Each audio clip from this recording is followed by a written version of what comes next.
assist. But for us to go forward, I don't want to hand Michael Gove and Boris Johnson the chance to shape Britain's constitutional future with no election, no promise of an election, no further referendum on what deal we do. So I'm going to be looking very carefully, I've always said this, at what the position is as I go into that ballot box. But no, to answer the original question... So you might vote Remain?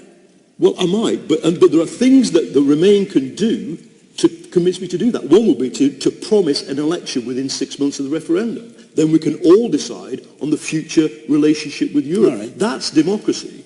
Hold on.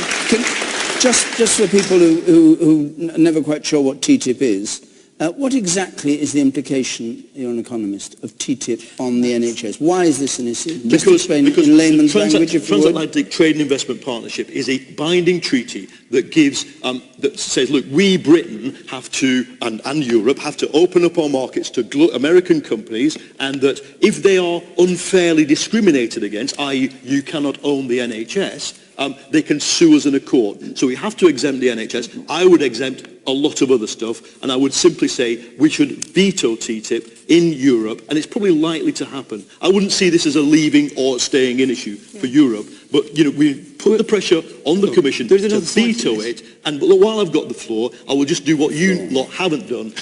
There's a $28 billion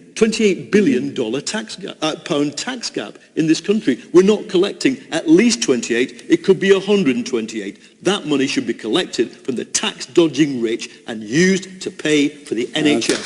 Okay.